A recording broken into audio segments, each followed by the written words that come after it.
আদরের ছোট ভাইকে বিমানে তুলে দিয়ে আর বাড়ি ফেরা হলো না বড় ভাইয়ের। ভয়ঙ্কর এক সড়ক দুর্ঘটনায় আহত হয়ে হাসপাতালে নেওয়ার পথেই শেষ নিঃশ্বাস ত্যাগ করেন তিনি। এখন ভাইয়ের মৃত্যুর খবর জেনেও ফেরার উপায় নেই মালয়েশিয়াগামী ছোট ভাইয়ের।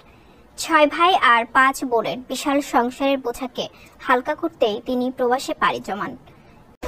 যাত্রীবাহী বিলাসবহুল বাসটি ঢাকা থেকে চট্টগ্রামের উদ্দেশ্যে ছাড়ে রাত 2টায়। শুক্রবার সকাল 6:30টার দিকে যখন কুমিল্লার 14গ্রাম উপজেলার বাতিশা ইউনিয়নের বসন্তপুর নামক জায়গা পার হচ্ছিল, তখন যাত্রীদের প্রায় সবাই গভীর নিয়ন্ত্রণ হারিয়ে রাস্তার পাশের খাদে পড়ে যায় ঢাকা কক্সবাজার রুটের রিলাক্স পরিবহনের বাসটি।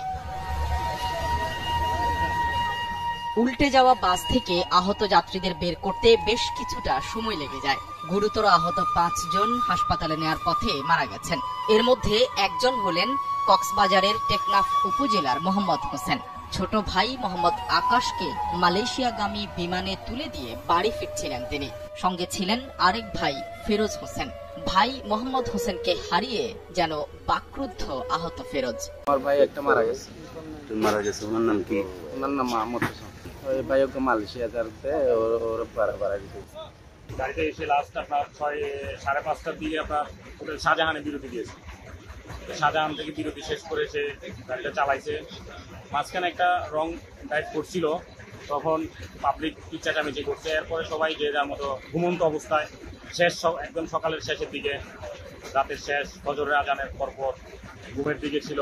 অনেক মোটা মানুষ ছিল, 6 ফুট মানুষ ছিল, তারপর আপনার আরো বিভিন্ন রকমের মানুষ ছিল।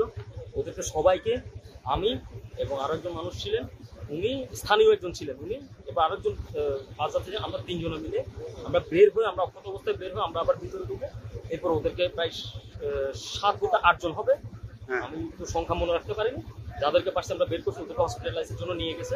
দুর্ঘটনার পর বাসটির চালক ও হেলপার পালিয়ে গেছে। তাদেরকে আটক করার চেষ্টা করা হচ্ছে বলে জানান মিয়াবাজার হাইওয়ে থানার ওসি SM লোকমান। এছাড়া দুর্ঘটনার কারণ অনুসন্ধানে তদন্ত কমিটি গঠন করার কথাও